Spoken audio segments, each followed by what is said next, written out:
Antes de consagrar-se como grande escritor, Guimarães Rosa foi médico e diplomata. Desde criança, tinha facilidade para aprender idiomas e paixão por animais. Do universo letrado e culto em que viveu, aproveitou as ferramentas para criar, inventar e se aproximar do falar do povo do sertão. Sua obra reflete o universo sertanejo, povoado de cavalos, vacas e vaqueiros, unidos pela magia da sua linguagem. É dessa alquimia com as palavras que são feitas as histórias de jagunços, valentias e andanças que ele nos conta em Sagarana, Grande Sertão Veredas, Tutameia e outros. Começa aqui a história de Guimarães Rosa, o mágico do reino das palavras.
Aqui nessa casa, em Cordisburgo, Minas Gerais, nasceu o escritor João Guimarães Rosa, no dia 27 de junho de 1908. Joãozito, como era apelidado, foi o primeiro filho do casal, seguido por mais 5 irmãos. Ele era filho de Flodoardo Pinto Rosa, comerciante que tinha uma vendinha aqui ao lado, e Dona Francisca Guimarães Rosa, a Dona Chiquitinha.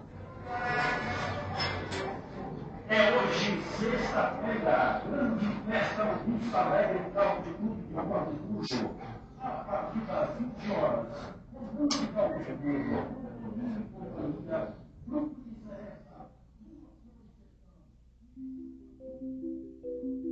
Não gosto de falar da minha infância. É um tempo de coisas boas, mas sempre com pessoas grandes incomodando a gente, intervindo, comentando, estragando os prazeres.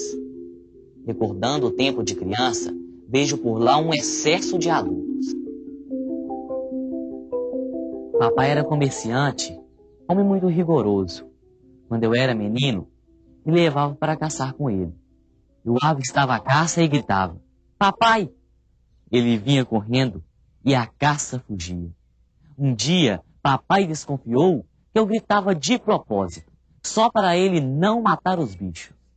E nunca mais me levou.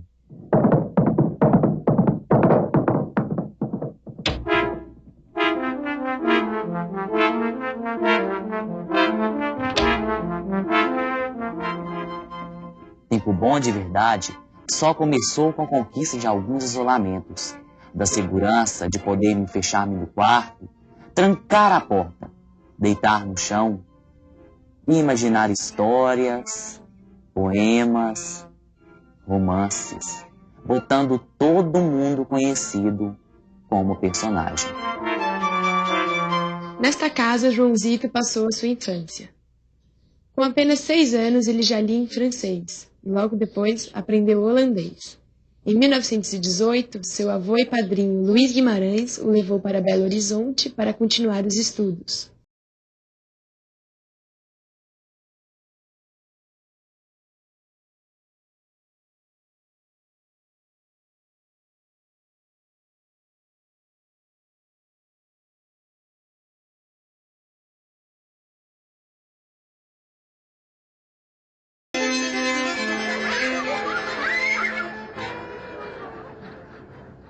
Foi aqui em Belo Horizonte, no Colégio Arnaldo, que o menino João Guimarães Rosa cursou o ginásio. Nessa escola estudaram também outras celebridades, como Carlos Drummond de Andrade e o Enfio. Era um colégio de origem alemã, e logo, João Zito aprendeu este idioma. Nessa fase da vida, ele frequentava muitas bibliotecas da cidade, dando continuidade ao seu hábito pela leitura e aumentando ainda mais a sua paixão por línguas.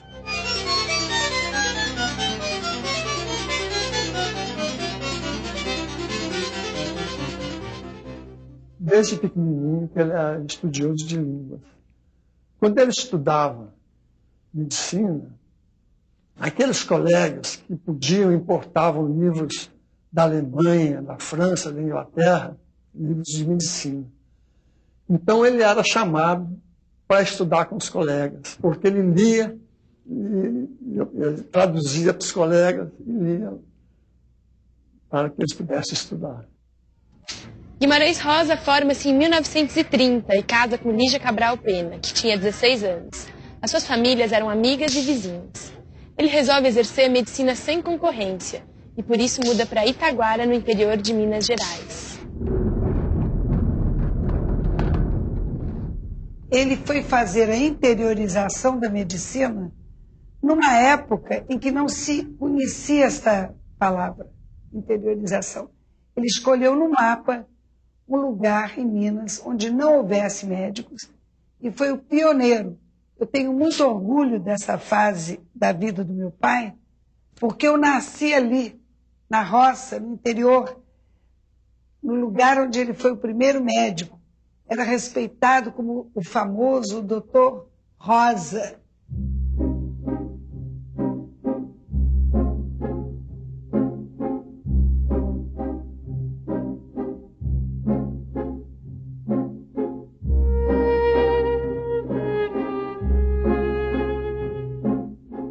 Na década de 30, nasceram as duas únicas filhas do escritor, Vilma e Agnes.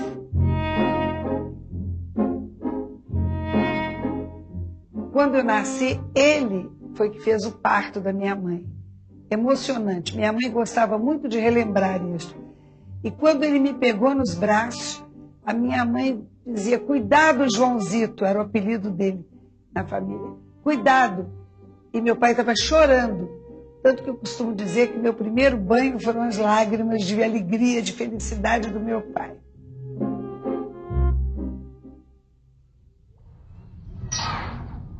Ele foi primeiro para Itaguara, depois ele abriu um concurso, e ele fez o concurso e foi bem classificado, e foi designado para Barbacena. Então ele era médico do serviço militar. Essa experiência dele como médico no interior deve ter sido uma coisa importante, porque colocou Guimarães Rosa perto daquilo que é essencial do ser humano, né? A dor, a morte, o nascimento, né? Então, aproximou Guimarães Rosa, fez com que ele tivesse uma vivência de determinadas emoções e de determinados sentimentos do ser humano que provavelmente o ajudaram quando ele foi pensar nos personagens. A vida de médico deixava Guimarães Rosa muito angustiado. Ele viu que era completamente incapaz de acabar com os sofrimentos e os males humanos. Então, ele abandona definitivamente a medicina e presta concurso para o Itamaraty.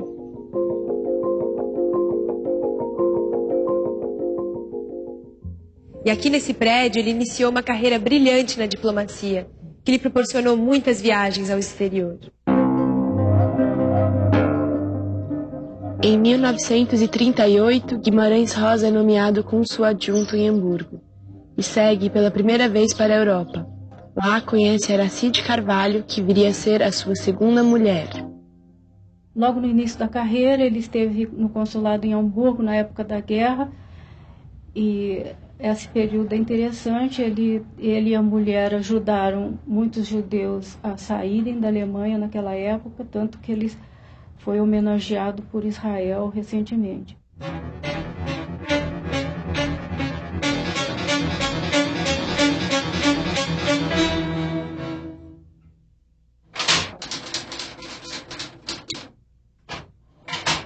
Olha, Sagarana vai ser o primeiro livro do Guimarães Rosa, né?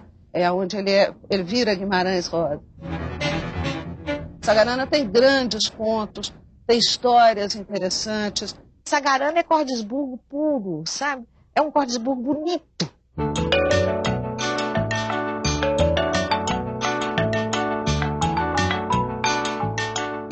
Então, Guimarães Rosa, através do sertão, ele entra dentro do coração selvagem da língua, no caso, o português.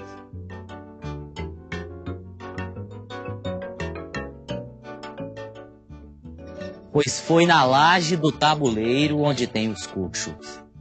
A gente dando sol com quina, por causa que por perto, lá estava começando a aparecer peste. O gado fêmea todo reunido, as novilhas solteiras, as vacas amojando, as outras com as crias taludas, ou bezerrada miúda, de dia só. O Guimarães Rosa incorpora a linguagem culta à fala popular. O outro recurso técnico é que Guimarães Rosa desenvolve a sensação para a língua como algo que está ainda se construindo, algo que não está pronto.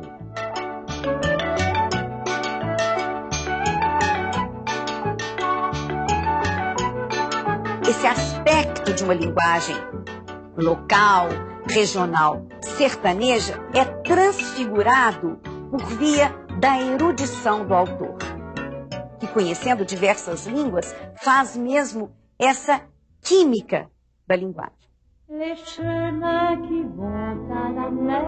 De 1948 a 1950, Rosa encontra-se em Paris, como primeiro secretário e conselheiro da embaixada, respectivamente. Depois de Paris, ele não quis mais sair como diplomata. Parece que ele estava adivinhando que ia viver pouco tempo mais da vida dele e queria aproveitar escrevendo. Guimarães Rosa faz uma excursão por estas terras, anotando informações sobre a flora, a fauna, a gente sertaneja, seus usos, costumes, crenças, linguagens, superstições e canções.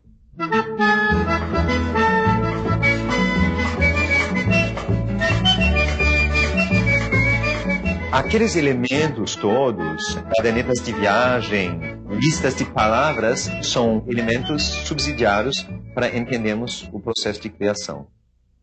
Mas, na câmara íntima da criação de Guimarães Rosa, eu acho que ninguém penetrou.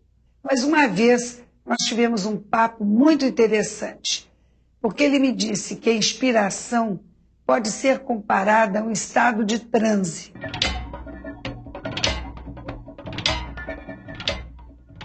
A segunda obra, em 1956, 10 anos depois, foi Corpo de Baile. Depois, esta obra foi desmembrada em 3. Miguelim e Manuelzão, no Urubu, Quaquá, no Pinhém e Norte do Sertão.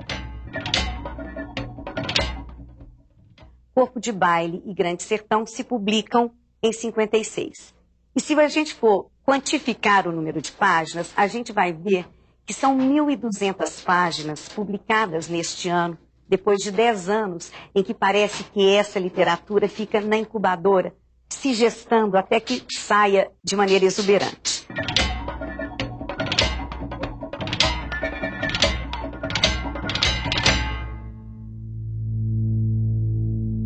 Não, nada. Tiros que o senhor ouviu foram de briga de homem, não. Deus esteja. Alvejei mira em árvores no quintal, no baixo do córrego, por meu acerto. Para o Grande Sertão existem 2 tipos de leitor. Quem nunca o leu e quem não conseguiu ler só uma vez. Não é? Então, de fato, mas aquele início de recepção foi um início problemático, porque a linguagem, ela causa aquele estranhamento inicial, ela é explorada até os seus primórdios, né? Mas é uma linguagem tão forte que ela começa a calar muito fundo em quem lê o Grande Sertão. Daí vieram me chamar. Causa de um bezerro branco, erroso, os olhos de nem ser se viu, e com máscara de cachorro. Me disseram. Eu não quis avistar. Mesmo que por defeito, como nasceu, arrebitado de beiços, esse figurava rindo feito pessoa. Cara de gente, cara de cão. Determinaram. Era o demo. Se você lê o Grande Sertão em voz alta, tem horas, por exemplo, na batalha, que o ritmo acelera, né? Depois tem horas que você vai lendo, parece um carro de boi mesmo, o ritmo é lento. Então, o Tom Jobim dizia que tinham vários ritmos e que era legal na hora que você lia em voz alta, porque você percebia os sons do livro, né?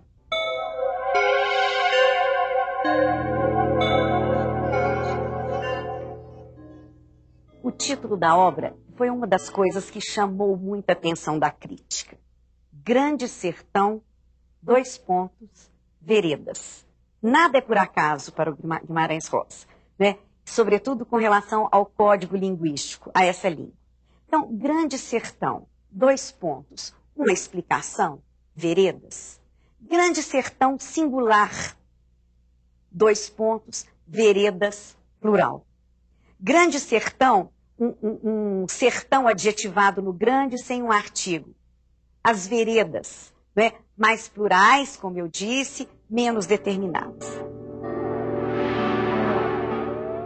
Grande Sertão, veredas.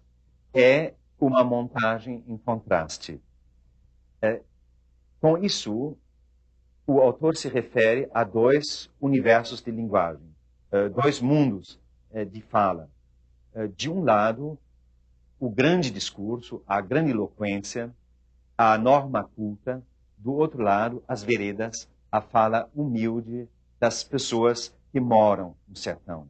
As veredas são os cursos de água e, por extensão, as clareiras, onde se estabelecem mais facilmente as moradias.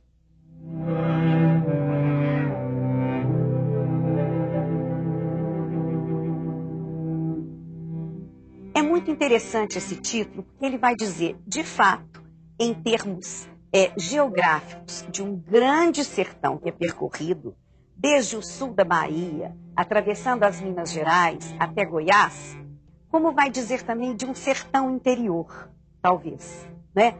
Aquilo que está no nosso interior e que precisa e deve ser perscrutado para a gente buscar-se a si mesmo e buscar o conhecimento. E nesse título já está condensado o retrato do Brasil, de Guimarães Rosa.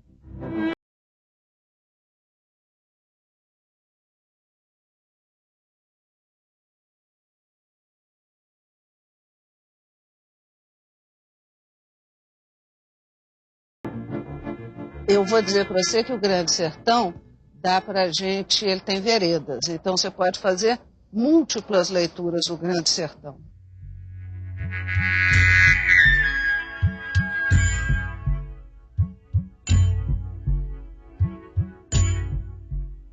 O Antônio Cândido, que é um crítico importante brasileiro, ele diz que no Grande Sertão tem tudo para quem souber ler.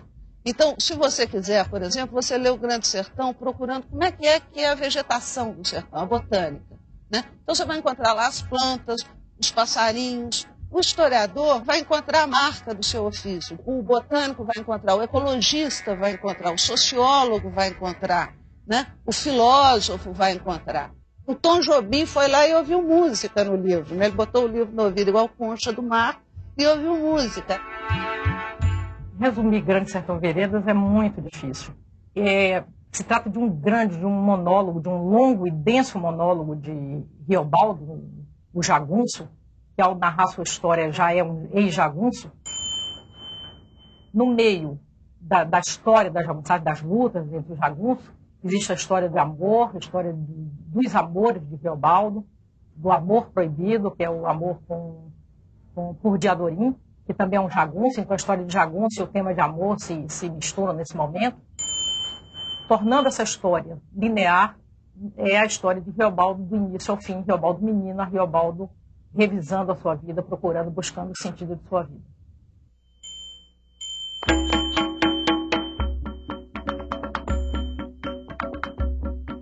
Exatamente nesse enredo, nesse contar, né, você tem muitos problemas reflexivos, né? Porque o narrador, ele reflete com seu interlocutor sobre as questões da existência, sobre questões da vida, da origem, do mistério, do mundo, do bem e do mal.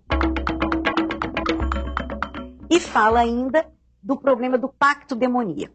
O herói, narrador, Riobaldo, teria feito um pacto para ombrar com o inimigo e conseguir vencer. Os temas principais são o próprio sertão, o pacto com o diabo, a jagunçagem, Diadorim, o amor de Riobaldo por Diadorim, e o povo. Embora eu desconfie que a primeira vez que a gente lê o Grande Sertão, nada nos tira do amor de Riobaldo e Diadorim.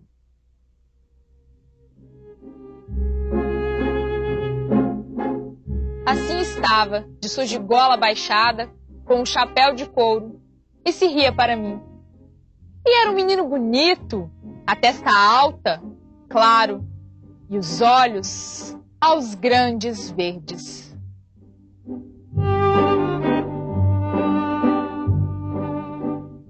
Diadorim representa o amor impossível.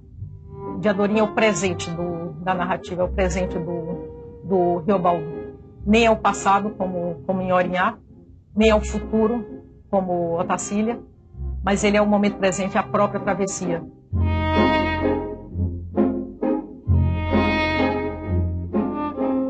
E ele me deu a mão. E o que a mão diz é oculto.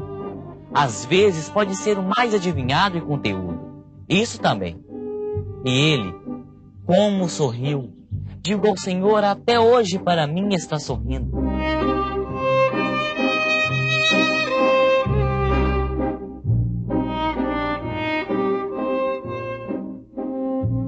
Riobaldo, ele é o personagem principal do Grande Sertão. E ele conta a sua história para alguém que a gente não sabe quem é, tá? Porque é alguém que veio de fora, é alguém que a gente sabe que veio da cidade, mas é alguém que a gente não ouve a voz. O modo como Riobaldo se refere a esse interlocutor que está presente, mas que não se manifesta, que é só ouvidos, que toma notas, não é? Em primeira instância é o autor Guimarães Rosa. Na verdade, é matreira essa figura, não é, do interlocutor. Porque esse interlocutor pode ser o leitor do livro, pode ser uma outra pessoa que está ali tentando dar para Riobaldo algum caminho, algum encaminhamento em relação aos conflitos de si mesmo que ele vai colocando para o interlocutor, né? Mas, em termos referenciais, é alguém que chegou. O senhor não duvide.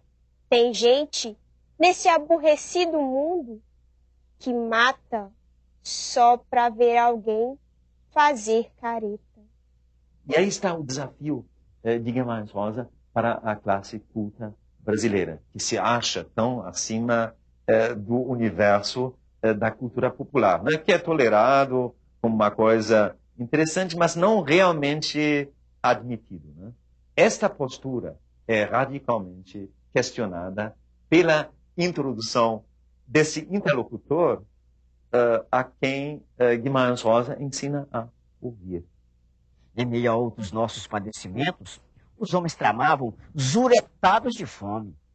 Caça não achávamos, até que tombaram a bala um macaco vultoso. Destrincharam, quartearam e estavam comendo. Provei, Diadorim não chegou a provar, porquanto eu juro ao Senhor.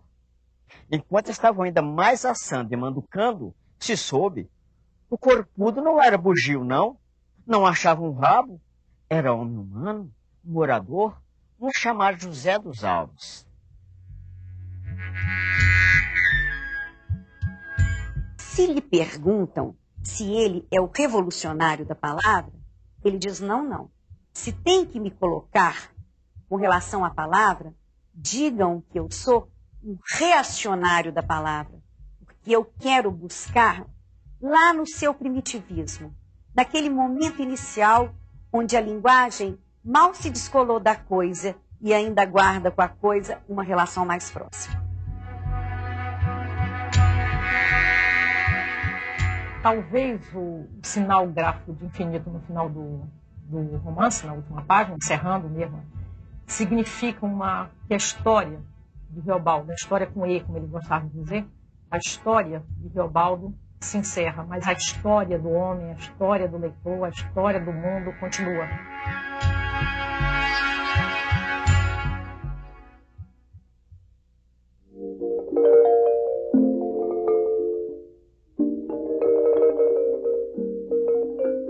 Ele era um homem de gabinete, era biblioteca. E eu acho que isso até que foi prejudicial à saúde dele, porque ele passava mais horas sentado e não fazia ginástica e fumava muito. Ele queria escrever, realizar, como eu já lhe disse, como se soubesse que o tempo estava passando e ele tinha uma missão para cumprir. Ele precisava escrever cada vez mais.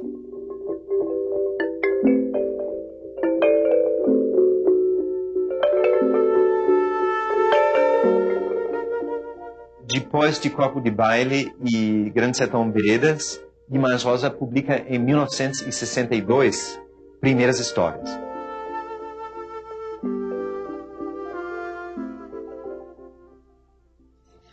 Vós, mercê, agora me faça a boa obra de querer me ensinar. O que é mesmo que é? Famigerado, famigerado, falmigeraldo, família gerado. Em maio de 1963, João Guimarães Rosa candidata-se pela segunda vez para esta academia, Academia Brasileira de Letras, na vaga deixada por João Neves da Fontoura, amigo do escritor. Desta vez ele foi eleito por unanimidade, mas não foi marcada a data da posse. É que o escritor tinha uma estranha superstição. Ele achava que morreria neste dia. Em 1967, Guimarães Rosa publica Tutameia, subtítulo Terceiras Histórias. Também é uma revisão da obra dele. Aqueles 40 pequenos contos revisam toda a obra, sintetizam a obra, condensam a obra. Essa é a importância. E ficou quase como, o sentido do Tutameia, ficou quase como um testamento por ter sido a última obra dele, um testamento literário do Guimarães Rosa. Finalmente, 4 anos depois, no dia 16 de novembro de 1967, João Guimarães Rosa tornou-se membro da Academia Brasileira de Letras. E no seu discurso de posse, ele proferiu a tão famosa frase: "As pessoas não morrem, elas ficam encantadas."